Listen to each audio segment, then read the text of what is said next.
What's going on, everybody? My name is Monatui, coach of the Tampa Bay Luxrays, and today I'm bringing you guys our PPL Season 4 Week 6 Team Builder versus none other than George, aka SceptileMC, coach of the San Francisco Arcaniners. So, if you've not done so already, which I doubt you haven't already because you've probably heard of him by now, definitely check out George in the description below. He is easily one of the best draft format players to ever play this game.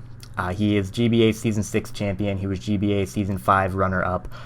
He is absolutely incredible. We have faced him twice now in the GBA, and both times we were unable to defeat him. The first time we ended up playing him, he won by a large margin 4-0. We did have, I feel like I played pretty well. We had a good chance to win with Substyle Garchomp, but he ended up bringing a Fortress with Pain Split and Explosion, as well as Abandoned Infernape that ended up picking me off before I could sweep.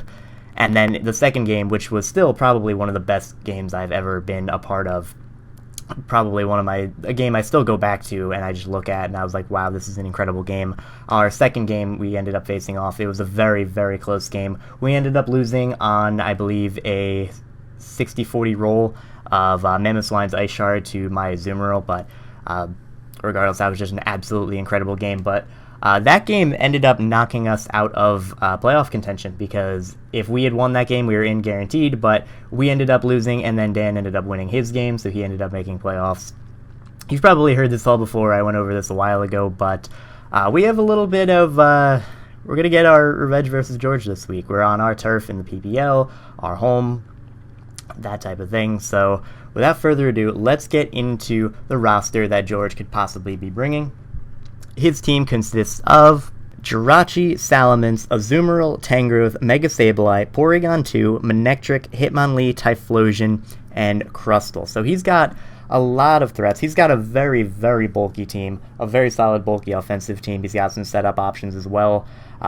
Pretty slow team as well. Like, the fastest thing he has is Manectric at 105, and then I believe it drops down to Jirachi, Typhlosion, Salamence at base 100.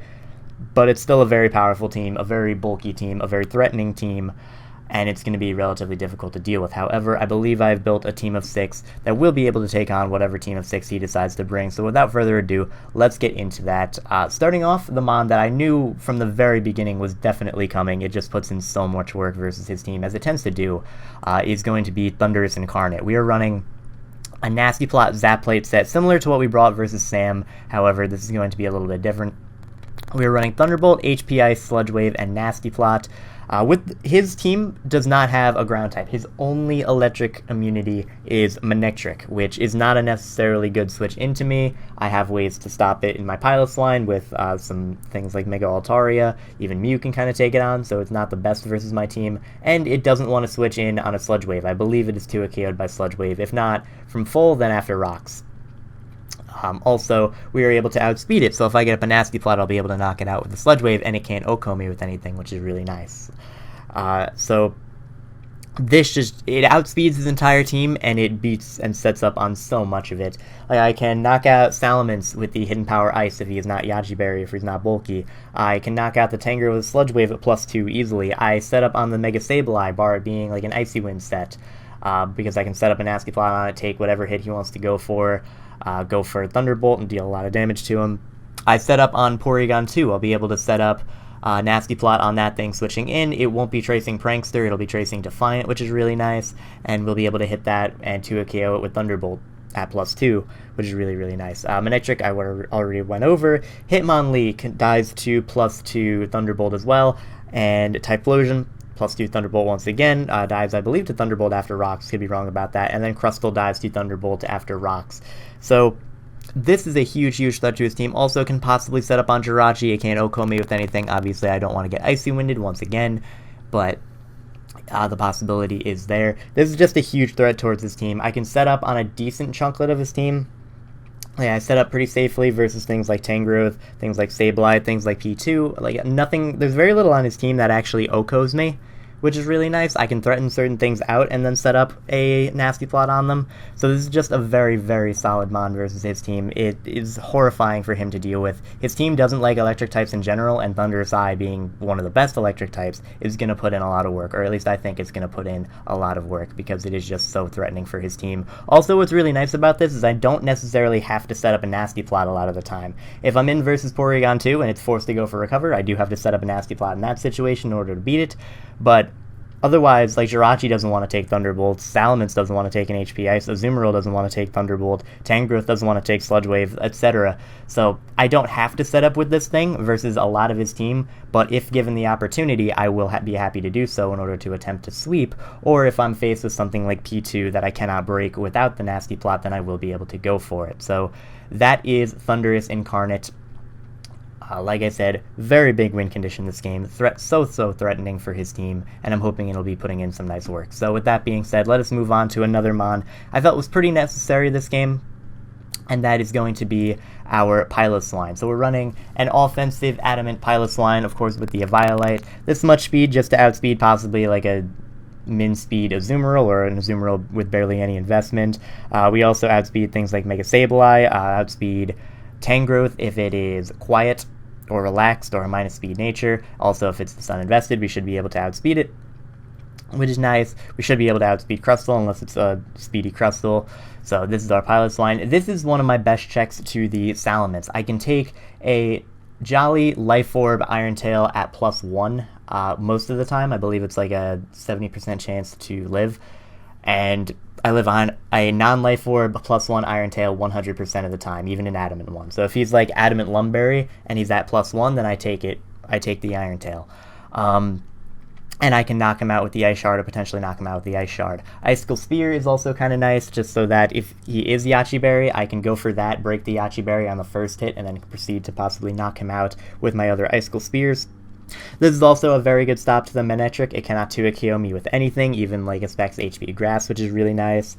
I'm not knocked out by anything from Jirachi. Granted, I don't want to stay in and get flinched to death or get Flash Cannoned or something like that, but the option for that is there.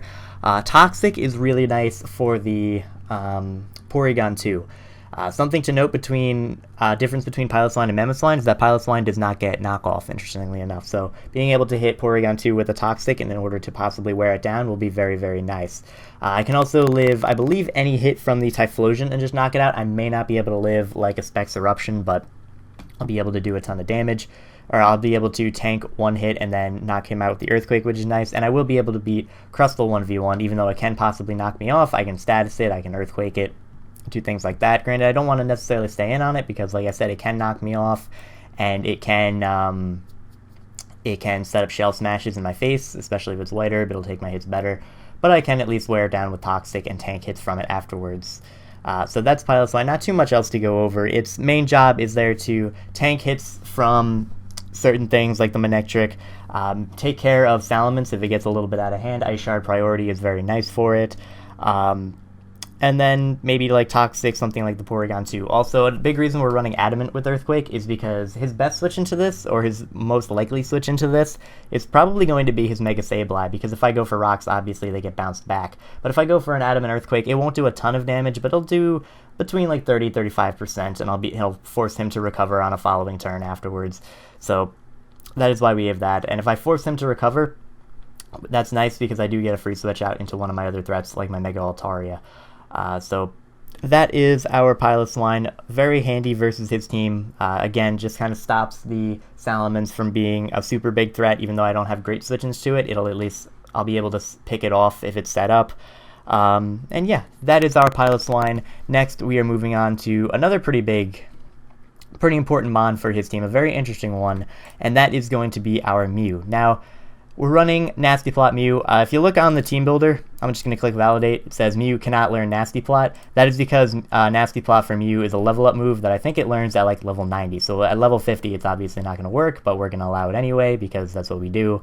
Like if we aren't allowed to use this, then we wouldn't also be allowed to use like Tyranitar or like Hydreigon, because they evolve like after 50. Maybe not Tyranitar, but regardless, we're running a Nasty Plot Extra Belt Mew with no Stab, Earth Power, and Dazzling Gleam. Two moves that pretty much deal with his entire team. Pretty much. Not entirely, but pretty much. So this, at +2, I can hit Jirachi, possibly knock it out with an Earth Power if he is more offensive or if he is not very bulky, which is very nice. At +2, I'll be able to knock out most Salamence with Dazzling Gleam. Won't be able to Oko Azumarill, or I won't be able to hit Azumarill super hard, but he's not going to necessarily want to switch into Azumarill, and if I'm at +2, he definitely can't switch it in. He may have to sack something to get a free switch into it. Tangrowth, I also set up on, it might have Sleep Powder, but even if it knocks me off, I can take it. I can take pretty much anything it wants to do. Again, Sleep Powder would be annoying, but I can deal with it relatively well regardless, and I do 2 KO it with Dazzling Gleam at +2, which is really nice, unless it's like Max Bidef Assault Vest or something like that. I should be able to set up on the Sableye. It can knock me off, it can Shadow Ball me, I'll be able to take either of them with Mew's Natural Bulk. If he decides to burn me or status me, it'll be inflicted onto him, which is very nice, because then I'll be able to wear down his Sableye, and I will be able to 2 KO him with Dazzling Gleam at +2. I can 3 KO him neutrally, and then 2 KO him after a Nasty Plot, which is nice. Porygon 2, I set up all over. Once again, if it Toxics me, then I will be able to synchronize that back onto it, which is really nice, because I want that thing to be worn down, and I can just set up all over it, as long as he doesn't like freeze me with Tri-Attack or something like that. The Manectric I will be able to set up on as well, and just knock it out with the Earth Power. Hitmonlee shouldn't be able to do too much to me unless he's like Life Orb knockoff, in which case I'll actually be able to outspeed him and get some damage off onto him with the Dazzling Gleam, which is really nice. And if he is Life Orb, then the majority of my team outspeeds it, and I can deal with it then. Typhlosion is a bit of a threat, but I speed tie with it if it specs, which is the only way he can do a lot of damage to me, and if he is Scarfed, I'll be able to take the hit and hit him with an Earth Power, which is very nice. And then there's Crustle, which I, once again, well, Crustle's kind of a bigger threat to Mew, because obviously it hits me, or its stab X-Scissor hits me, and knockoff will do a lot of damage to me, but if I'm set up at +2 and their rocks are up, he's not going to want to send it in, and he probably doesn't want to send it in on a Will-O-Wisp, especially if I'm a bulkier set. I can have Taunt or something like that, so that is our Mew. I think I went over that pretty in-depth. It's just a very nice mon for his team. The 2 coverage moves, Earth Power, Dazzling Gleam, hit the majority of his team, and there are certain things he's not going to want to send in. Like, even though I don't have a way to necessarily beat Tangrowth with this, even though I can set up on it by having Sleep Powder, he's not going to want to send it in after I have a Nasty Plot up, because I could have something like Fire Blast. Something like Azumarill, per se, he's not going to want to send in immediately, because I could be a bulkier set with Will-O-Wisp and just stall it out. He might not want to switch into something like his Hitmonlee, because I'm a Psychic type, obviously. So this has a lot of potential versus his team. I imagine his initial switch-in will be Mega Sableye, which is why I have the Dazzling Gleam up. So suppose he's in with something, switches out into Sableye, I set up a Nasty Plot on that switch, I can then 2 KO him with Dazzling Gleam before he can kill me, which is really, really nice, because Mega Sableye is not necessarily a big threat to my team, but it's a very big annoyance. And it typically tends to do that just because it's so fat, it can set up and possibly win. So yeah, that is our Mew. Like I said, speedy, offensive. Also, the speed investment just to speed tie with Jolly, Jirachi, and all of his base 100s, because he does have a good number of them. So that's our Mew. Very nice mod. Also, the only thing Salamence can kill me with is +1 Outrage, and if he's locked in Outrage, I get a free switch into Altaria to kill it. So just nice little thing there. But anyway, moving on to the next mon who spent a lot of time on Mew there, we are going to go over our Terrakion. We are bringing a Choice Banded Terrakion with Close Combat, Stone Edge, Poison Jab, and Stealth Rock. So we brought Banded Terrakion versus Sam. It didn't end up working out because he had decent pivots into it. However, George does not necessarily have as good of pivots as into this thing. Like, Stone Edge and Close Combat hit pretty much everything, and I don't think he's going to be able to pivot as easily. First of all, his initial switch-in is probably going to be Tangrowth. I think he's going to be a more physically defensive Tangrowth to take on like any set of Terrakion, because it can. Like, he can take 2 Banded Close Combats, I believe, but it's still going to do a lot of damage, and that'll force him to switch out at some point, and it'll reveal his set. And if he is physically defensive, my Mew can deal with it easier, my Thundurus deals with it easier. Let's say Mega Sableye wants to come in on a Stone Edge. It is not taking 2 Banded Stone Edges at all, which is really, really nice. Porygon 2 obviously is not going to come in. Jirachi can come in on Stone Edges, but it does not want to come in on Close Combats at all. It'll be a very easy 2 KO, unless he's like max physical defensive, and even then I think it might still be a 2 KO. And if he is fully physically defensive, then things like my Skun Tank and Thunderous just completely beat it. Hitmonlee just dies. Typhlosion dies. Crustle dies to Stone Edge if Sturdy is broken.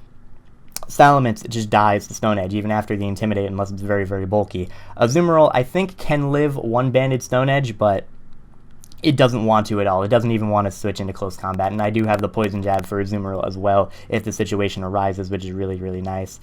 Porygon 2 surprisingly can live a banded close combat because it's gross, but again, it's not going to want to deal with it. So this is just a really, really good mon for his team, and what's really nice, once again, because his team is so slow, Terrakion outspeeds literally everything. With this speed investment, I outspeed Manectric trying to speed creep my Mew, which is the most speed it would want to run. So I outspeed everything on his team, and I will just be able to get an OHKO or 2 KO on everything bar the Tangrowth, depending on if it's physically defensive or specially defensive. But that is that. Also, we were running Stealth Rock on there because with Mega Sableye up, my other Stealth Rocker, or like with Mega Sableye on his team, my other Stealth Rockers are a little bit too passive towards it, and he has no reason to not switch into Mega Sableye. Like Pilotline, he can go right out into Mega Sableye, Fortress, Mega Sableye, even Mew, Mega Sableye. So Terrakion's kind of the only thing that will immediately threaten it, and something that he will be conditioned to learn is not a good switch in. Like, suppose he hard switches into Mega Sableye on a Stone Edge, he takes over 50%, he's going to switch out. I can predict him switching out, maybe pull a double, but more importantly, he knows that he cannot switch into his Mega Sableye anymore after that turn. He'll probably immediately go out into his Tangrowth. And I really don't expect him to bring Hazard Removal either, because that would mean he either brings Rapid Spin Hitmonlee or Defog Salamence. I think Salamence has more usefulness as like either a mixed attacker or the Dragon Dance Sweeper. And Hitmonlee, I just don't expect him, not that I don't expect him to bring, but it's going to be very difficult for him to win with that, because I have Mew, I have Mega Altaria, I have things like that, and if he wastes a turn going for a Rapid Spin as I go into my Mega Altaria, that could be very bad for him, because that's a very big threat to his team. But regardless, that is our Terrakion. I think I explained why I have Stealth Rock on there as opposed to anything else, so we have that. And then the next mon on our team is very interesting, and you're going to ask yourself, why am I not running Earthquake when my opponent has a Jirachi? I thought you learned your lesson already. This is our Mega Altaria. Now, Mega Altaria here, we're running Return, Heal Bell, Dragon Dance, and Roost. The biggest reason that I am not running Earthquake is because of my Skun Tank that I will get into in a bit, that is meant to take on Jirachi.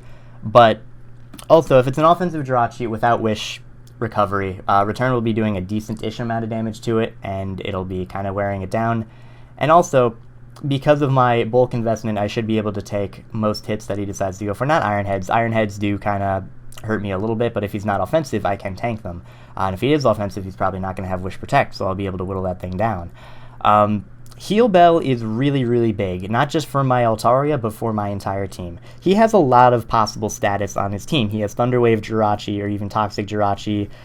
He has Sleep Powder on Tangrowth. He has Will-O-Wisp, Mega Sableye. Porygon 2 has multiple status moves, things like that. So Heal Bell is going to be very important because it'll allow me to play my other mons a little bit more aggressively. Like, I can hard switch in my Terrakion in on a Porygon 2. If he goes for the Thunder Wave, I can Heal Bell that off later with my Altaria. Or if he burns me with Tri-Attack or something like that, I can get rid of it with Heal Bell on my Altaria. If he statuses my Mew and it gets synchronized back onto something else, I can Heal Bell later on, and essentially I Toxiced him with no negative consequence to me, which is really, really nice. If my Thunderous Incarnate gets poisoned or burnt or something like that, and I want it to be healthy, I can deal with it. If like anything on my team gets paralyzed, that's really nice. I can set up very freely on his Mega Sableye with Heal Bell as well, because if he burns me, I don't care. I was thinking about running Facade originally, but then I was just like, why not run Heal Bell, because it supports the rest of my team as well as my Altaria. So this is just a very crucial member in that aspect, and that's just one move and one part of this Mega Altaria. We're bringing a similar set to what we brought versus Paul with Return, Heal Bell, Dragon Dance, and Roost, and a bulky spread. The amount of speed I have on this thing, I believe, is enough to outspeed either max speed Jirachi, or it's enough to outspeed max speed Manectric. I don't know if I went with max speed Manectric. I think I did. I'll double check that before the game, but this is enough to outspeed either max speed Manectric or max speed base 100s.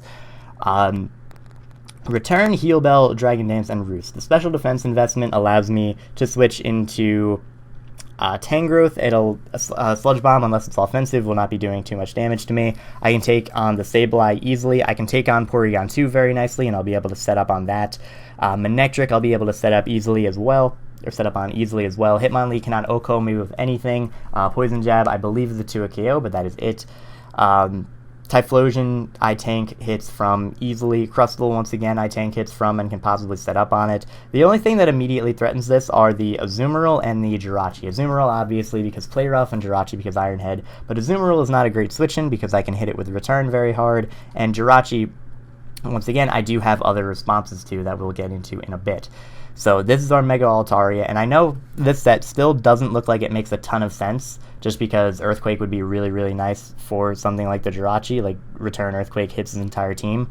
But hopefully our Skuntank set here will be able to explain why we are running this type of set, why I think this is more beneficial for the team despite him having Jirachi, and that is going to be our Skuntank. So we're running an Adamant Offensive Rocky Helmet Skuntank with Poison Jab, Pursuit, Play Rough, and Taunt.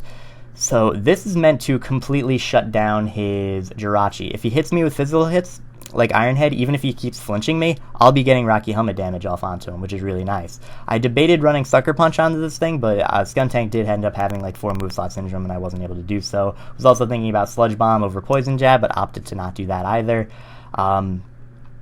Poison Jab is for things like the Azumarill, the Tangrowth, also to possibly snag poisons on things. Like if he sends in Crustle, it'll take the hit, but I'll be able to Poison Jab it, possibly get off a poison, which is very, very nice. Pursuit's the big one. Pursuit is so that I can deal with the Jirachi no matter what. Like suppose he is in with Skuntank, or he's in versus my Skuntank, he goes for an Iron Head because he thinks he can flinch me down. He'll be taking that Rocky Helmet damage, and he may not want to continuously do that because I could have Sucker Punch. So at some point, he's going to want to switch out or U-turn out, in which case I can Pursuit Trap him. If he is a bulkier Jirachi, I will be able to taunt him and stop him from wishing continuously. So I'll be able to constantly click Pursuit, get a lot of damage off onto him. If he is bulky, I can make a switch out into my Thundurus at any point. Also, if he is fully physically offensive, which I kind of expect him to be, then after I taunt him, he has no choice but to take Rocky Helmet damage onto me if he decides to keep attacking, which is really, really nice for me because I'll be getting the Pursuit chip damage off, the Rocky Helmet chip damage off. And that's just really, really nice for me. And then our third move there is Play Rough. That is to hit the Mega Sableye as well as the Salamence. It's not doing a ton to Mega Sableye. I believe it's a 3 KO. And I believe on Salamence it is a 2 KO. If I'm intimidated, it's a 3 KO. But regardless, it is something to hit it at least. Like, Mega Sableye is typically a very safe switch into Skuntank. Granted, I can poison it with Poison Jab, but Play Rough damage is also very nice. This is also a big reason why I have Heal Bell on Altaria, because I can kind of safely stay in versus Mega Sableye and click Play Rough and afford to get burnt so that I can then switch out into Altaria and just click Heal Bell, which is very, very nice.